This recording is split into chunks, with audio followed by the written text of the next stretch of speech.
Demək, bugünkü dərsimiz yanğın söndürmə texnikası və avtomatika, bir də tənəffüs üzvlərinin mühafizə vasitələrindən mən bugün sizə ətraflı çıxış eləyəcəm. Demək, burada gördüyümüz yanğın söndürmə maşınlarının şəkillərini göstərmişik. Hansı texnikalar var, hansı KAMAZdır, burada deyək Uraldır, burada yenə KAMAZ maşınıdır və s. Burada yanğının baş verməsidir. Yanğın söndürmə texnikasından nə üçün istifadə olunur, bunlar barədə sizə mən məlumat verəcəyim. İlkin yanğın söndürmə vasitələri, demək, od söndürənlər.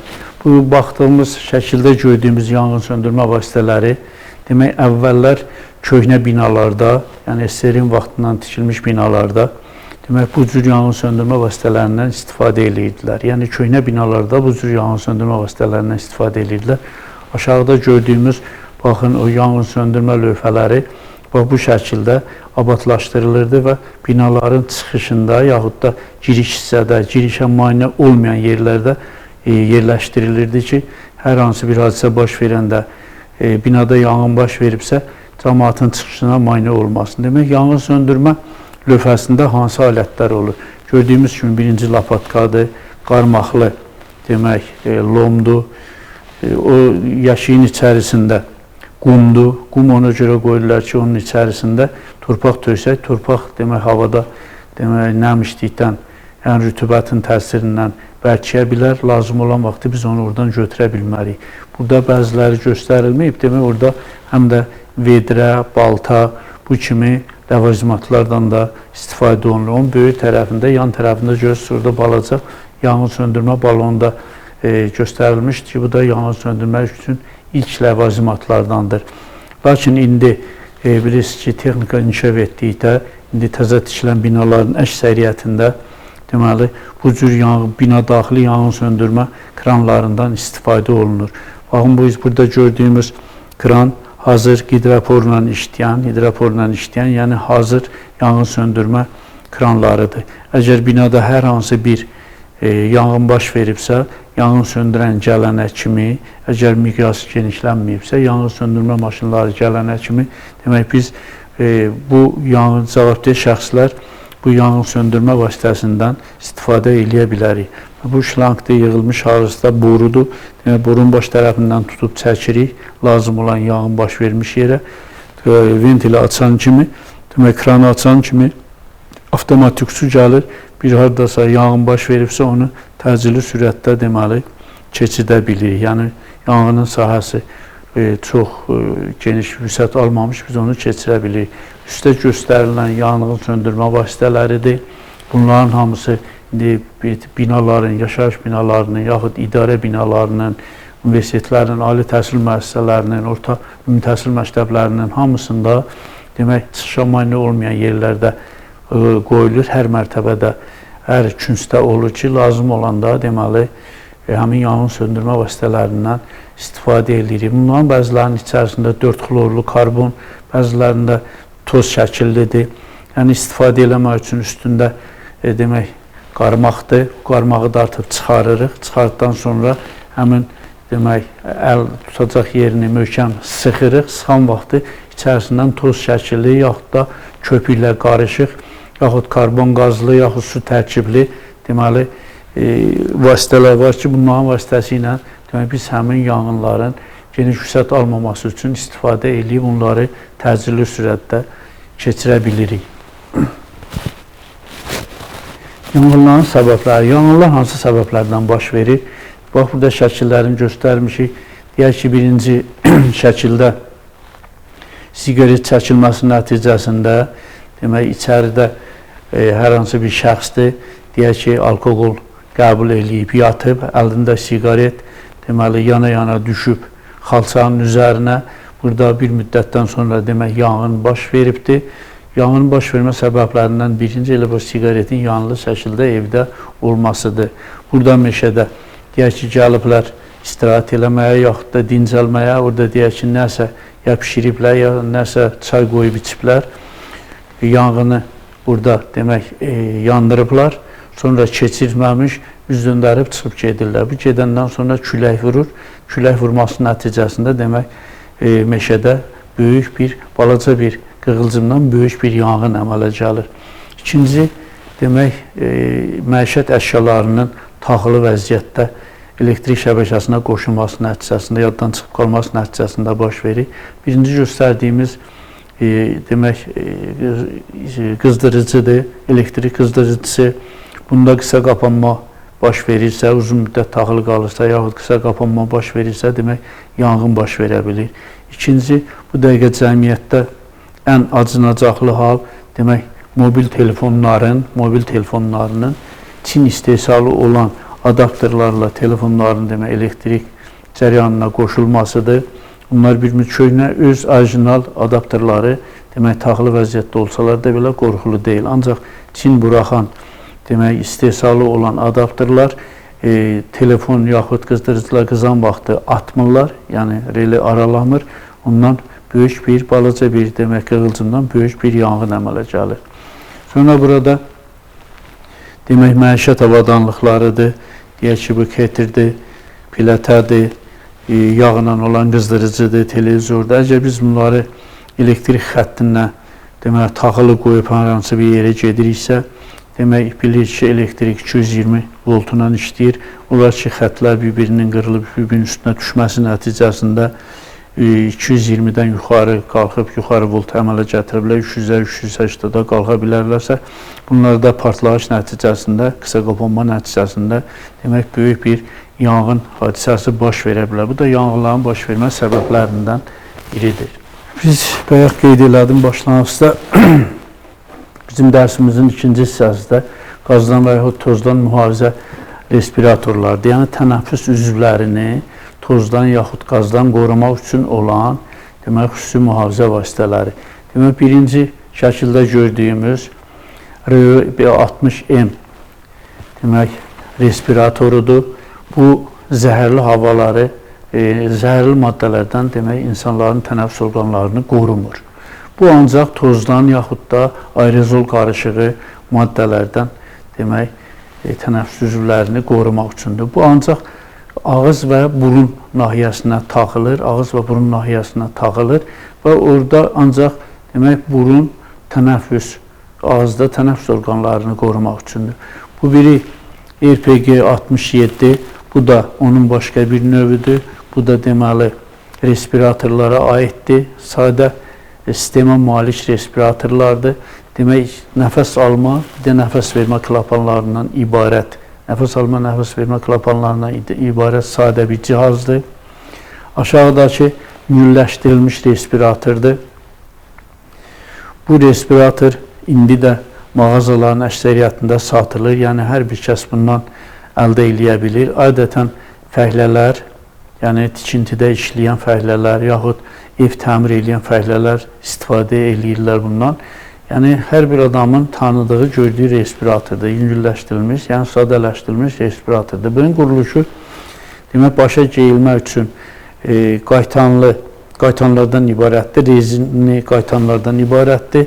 Üzlü hissəsi var, burun tıxacı var, bir də nəfəs alma, nəfəs vermə klapanları var. Bunlar da dediyim kimi zəhərli maddələri qorumur, benzol qarışığından, nə bilim, civə buxarlarından, yüngülvari, deməli, amonyak qarışıbsa havaya bunlardan qorunmaq üçün, müvəqqəti qorunmaq üçün olan, deməli, tənəffüs üzvlərini qoruyan respiratorlardır. Yenə buradakılar tənəffüs üzvlərini qorumaq üçün, yəni tozdan, torpaqdan, aerozol qarışıqlarından qorumaq üçün yüngülləşdirilmiş mühafizə vasitələridir bunlar. Birincidə gördüyümüz Kama 200, deməli, sadə əldə hazırlanmaq mümkün olan, əldə hazırlanması mümkün olan bir respiratordur. Bunun özü də əldə tikilib bir dəfəlik istifadə üçün lazım olan, deməli, respiratordur. Bu biri bayaq izah elədim, qaytanlı, sadə quruluşa malik olan, yüngül, çəkili, sadə quruluşlu bir respiratordur. Dediyim kimi burun sıxacı, qaytanlar, yəni hər bir başın ölçüsünə uyğun olması üçün rezin qaytanlardan ibarətdir. Bir də nəfəs alma, nəfəs vermə klapanlarından ibarətdir. O biri də yenə sadə respiratordur. Bu da RPA-1 respiratorudur. Çox saylı istifadə üçün nəzərdə tutulub. Aerozol əleyhinə 2 süzgəcli respiratordur. Aerozol və tozların yüksək qatılıqdan mühafizə olunmaq üçün istifadə olunur. Yüksək tozlanma yerlərində işləməyə imkan verir. Süzgəc yüksək tozutma imkanlarına malik olan bir deməli respiratordur. Çəkisi 250 qramdır. Yəni çox yüngül olduğuna görə istifadəsi də çox asandır. Üzlük hissəsi, yəni burun ağza geyilən hissəsi rezindən hazırlanıb. Aerozol əleyhinə süzgəclərdir. Havalandırma, yəni buxarlanma klapanıdır. Bir də boyun arxası kəmərdən ibarətdir. Bax, burada şəkildə göstərdiyimiz kimi, birinci şəkildə sadə respiratordur. İkinci şəkildə gördüyümüz kimi, bunu hər bir adam, əgər kimisə evdə respiratoru yoxdursa, evdə hər hansı deyək ki, dəm qazından, yaxud bir tüstü dolubsa, yaxud toz torpaqdan qorunmaq üçün hər bir kəs o ikinci göstərdiyimiz sadə maskadan özü də düzəldib istifadə edə bilər. Bunun üçün nə etmək lazımdır? Bir 30 santim enində, 30 santim uzunluğunda demək tənzif parça götürürük. Onun demək orta hissəsinə aptekdə satılan təmiz pambıq, yəni sterilizə olunmuş pambığı içərisinə qoyuruq, qatlayırıq, qıraqlarını tikirik və qıraqlarına əgər lazımdırsa rezin qaytanlar, lazım deyilsə ilə tək tənzif parçanın özündən, yəni bintdən yenə onun qıraqlarına bağlamaq üçün bant kimi əlavə eləyib istifadə edə bilirik. Bu da dediyim kimi ancaq tənəffüs üzvlərini, yəni burun və ağza demək toz, torpaq, aerozol qarışıq maddələrin deməli dolmaması üçün istifadə olunur. Üçüncü şəkildə göstərdiyimiz deməli ən qədimdə istifadə olunan deməli əliyyə qazdır, süzücü əliyyə qazdır. Görürsünüz, süzücü əliyyə qazın demək üzlük hissəsi var. Quruluşu nədən ibarətdir? Üzlük hissəsi var. Nəfəs alma, nəfəs vermə klapanları var. Danışmaq üçün membranı var. Yəni danışmaq üçün membranı qoyublar ki, lazım olanda danışmaq üçün deməli başqa yoldaşların eşitməsi üçün danışmaq üçün membran qoyublar. Bir də böyük tərəfdə olan o süzücü uduzu qutu ki var, onun arxa tərəfi deşikdir. Yəni tənəffüs eləyən vaxtı bayırda olan zəhərli maddəni, zəhərli havanı həmin süzücü uduzu qutunun arxa tərəfindən tənəffüs eləyən vaxtı demək süzülüb tam tənəffüs orqanına, tənəffüs sisteminə təmiz havanın gəlməsini təmin edən bir qutudur, süzücü uduzu qutudur. Burada göstəririk, deyək ki, əgər havada hər hansı bir zəhərli maddə qarışığı varsa, yaxud hardansa bir külək zəhərli hava gətiribsə, bilir ki, qapılardır, pəncərələrdir, nə qədər çip örtülsə də belə, demək orada cüzi də olsa oralardan hava keçir qapıların arasından. Ona görə göstərdiyimiz şəkildə bax, sadə maskanı ağzımıza bağlamışıq və qapının qıraqlarından hardan ki hava keçmə ehtimalı var, həmin yerləri deməli parça ilə yaxud da pambıqla bu vəziyyətdə tıxırıq ki, oralardan deməli içəri zəhərli hava daxil olmasın. Bu bir şəkildə pəncərənin balaca açıq olan hissəsini demək mütləq bağlamaq lazımdır ki, oradan havalandırma olan yerdən içəri deməli zəhərli hava keçməsin.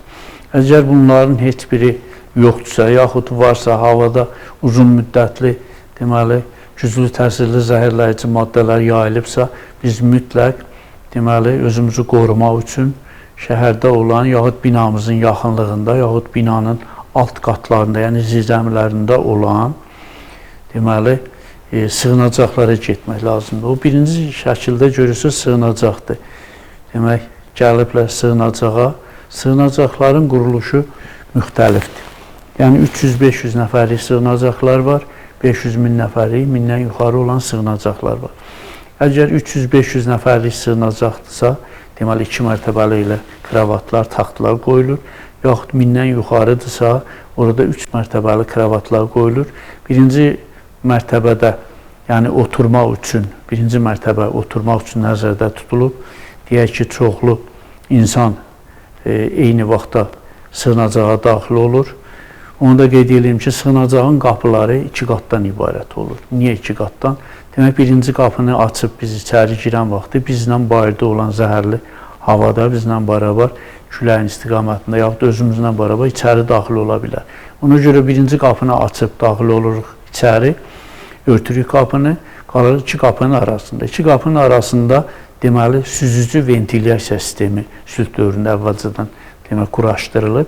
Bizlə ora daxil olan demək kimyəvi zəhərləyici maddə yaxud üstümüzdə oraya gələn kimyəvi zəhərli maddəni demək yuxarıda olan süzücü ventilyasiya sistemi çəkir özünə, oradan çəkir, təmizləyir və otağın, sığınacağın əsas otaqlarına 8-10 kub adam başına düşən hər bir adama 8-10 kub təmiz hava verir.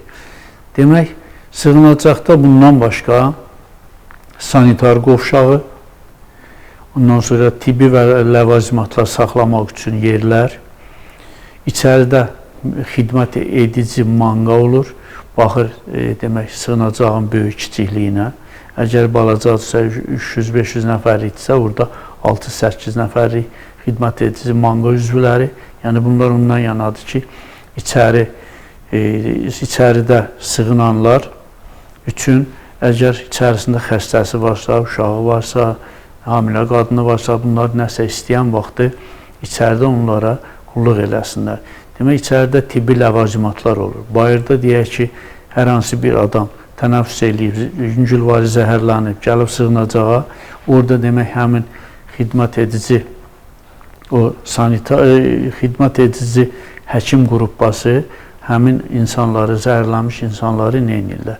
Demək, ilk tibbi yardım göstərirlər, lazım olan dərmanlarla təchiz eləyirlər və orada onların müalicəsi ilə məşğul olurlar. Sonra sanitar qovşağı həmişə bildiyimiz kimi istifadə üçün yararlı vəziyyətdə saxlanılır. Ondan sonra həmin sığınacaqda hansı hərəkətlər eləmək olar, hansı hərəkətlər eləmək olmaz. Sığınacaqda demək, stol üstü idman oyunları etmək olar. Bu, ancaq elə stol üstü idman oyunları etmək lazımdır ki, yəni səs-küy salası bir idman oyunları olmasın. Sakitcənə, olar ki, sığınacaqda məsələn 3 saat, olar ki 5 saat, olar 1 sutka, olar ki 3 sutka, 5 sutka qalmalı olarlar. Ona görə orada cəmaatın başı qarışsın deyə, darıxmasınlar deyə stolüstü oyunlardan oynayıb onlar başlarını qata bilirlər. Demək, dediyim kimi, birinci mərtəbədə oturmaq üçün, yəni sığınacaqda sığınanların oturması üçün, ikinci və üçüncü mərtəbələr, yəni kravatların ikinci, üçüncü mərtəbələri yatıb növbə ilə yatıb istirahət etmək üçündür.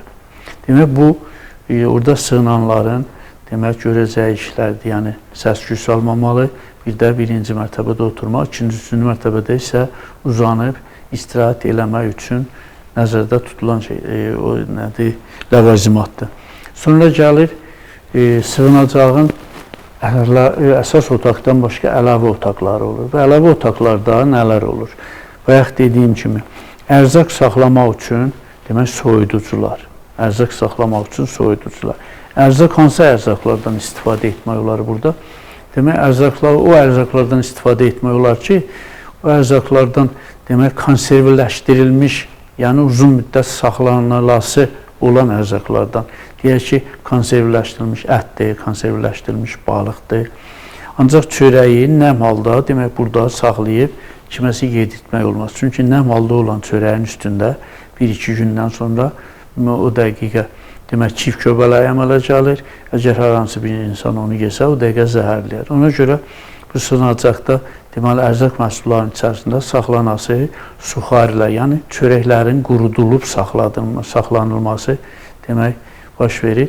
Bu demək, çörək məhsulları qurulub saxlananda illərlə saxlamaq olar. Ancaq nəm halda dediyim kimi 1-2 günün ərzində o dəqiqə çift köbələri əmələ gəlib demək, xarab ola bilir. Ona görə demək, ərzaq məhsullarını saxlamaq üçün əlavə otaqlarda xüsusi yerlər olur. Sonra su çənləri. Özünü da qeyd edeyim ki, demək, sığınacaqlarda əhalinin mühafizə olunması üçün sığınacaqlarda olan yerdə deməli, bu sudur, işıqdır, elektrikdir, yəni ondan sonra kanalizasiyadır. Bunların hamısı şəhər elektrik yaxud kanalizasiya şəbəkəsinə qoşulur. Olar ki, bayır tərəfdə, yəni şəhərdə hər hansı bir qəza baş veribsə, yaxud düşmən hücum olubsa, elektrik sistemini vırıblar, transformatoru partladıblarsa, demək içəridə bilirsiniz ki, sığınacaqlar, bayaq adımdan çıxdı demədim, yerin altında tikilir, abadlaşdırır, pəncərəsinə ehtiyac yoxdur, yaxud da binaların zirzəvilərində dəmir betonla tikilmiş demək sığınacaqlardan istifadə olunur ki, bunların da keçirlik qabiliyyəti, demək taxta evlərin keçirlik saxlama qoruculuq şeyindən 600-800 dəfə artıqdır. Demək, elektrik şəbəkəsi qoşuldu ora, dediyim kimi eşdə bir hadisə baş verdi, demək elektrik kəsildisə, sülh dövründə demək oranı abadlaşdırılan vaxtı, burada deməli benzinlə yaxud kerosinlə işləyən deməli generatorlar quraşdırılır.